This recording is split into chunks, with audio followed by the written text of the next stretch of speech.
Hello and welcome to Monique and Alanna's EPHE 452 video blog of our learning.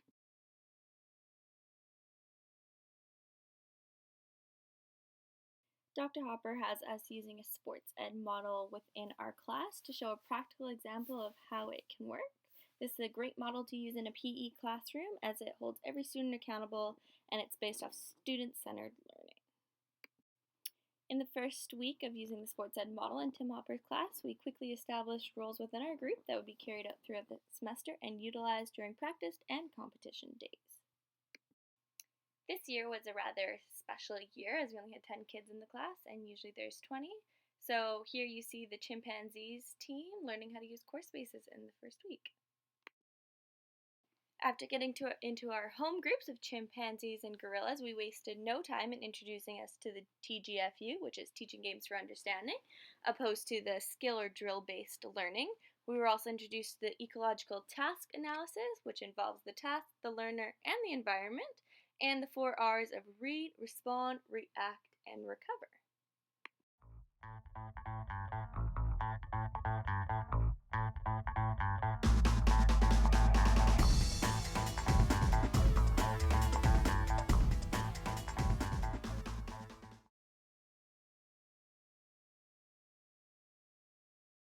Great example of the sports ed model in process of a student teacher helping coach 2 students in their modified game for pickleball.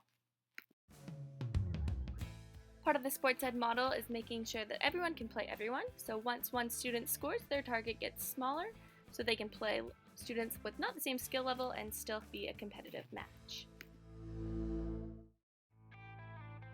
One of the main concepts we stressed in class was game performance, and that was the reason why we did modified games.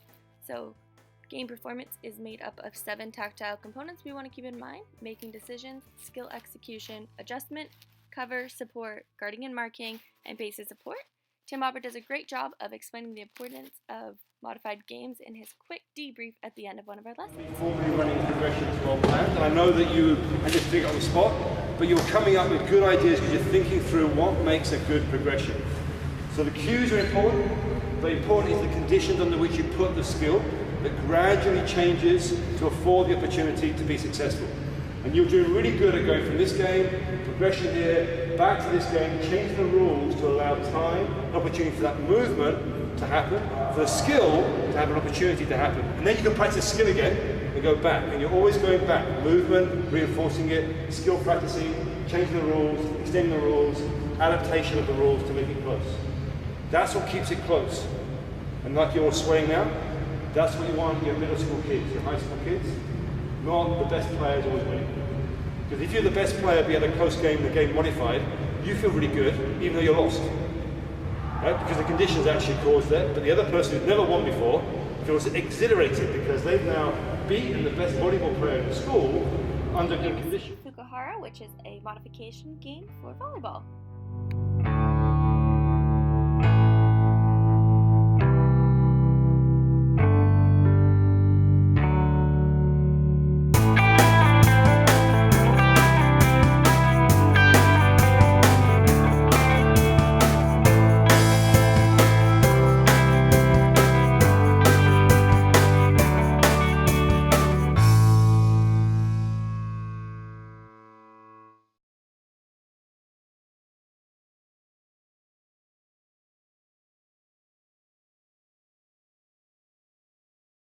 Here's how our practice skill in our modified game transferred over to our competitive game of volleyball using the badminton net.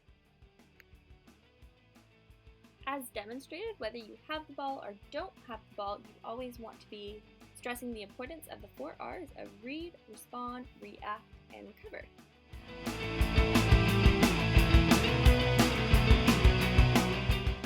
The class then transitioned into territorial invasion games. Here we see a game of Chinese gates being played with the class. Chinese gates was a great game for game performance and stressing making decisions of where to put the gate, covering, supporting your men, guarding, and also finding space to run to. Here we see the teal team doing a great job of utilizing game performance of the support, base, and cover of trying to get all the opponents to one side so they're more easily tagged.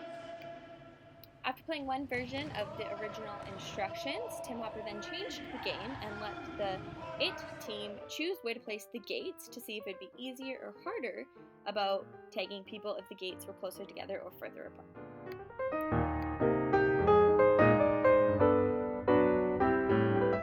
Still working on skills necessary to successfully perform territory invasion games, we used modified games to create spatial awareness and movement on and off the ball.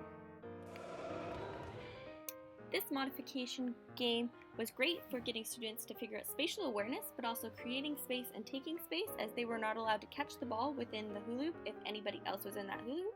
So it forced students to find new space and new hoops where their fellow peers were not.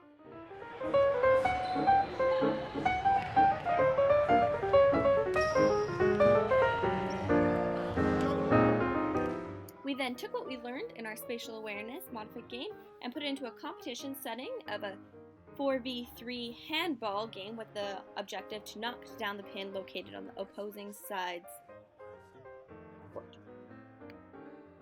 Building off the spatial awareness and moving into space, we transitioned to a zoned game and combined zoned defense, where you had to successfully make 4 passes with 1 defense, 2 defense, 3 defense as you progressed into zones to get defending, basic support, moving into space, and scoring as a way to keep things competitive.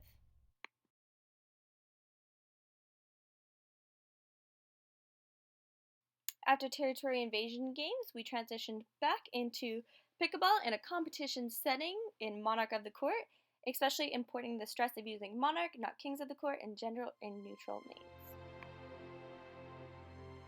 Thank you for listening to Monique and Alanna's video reflection of what we've learned in 452. Thanks, Tim. We look forward to the rest of the semester.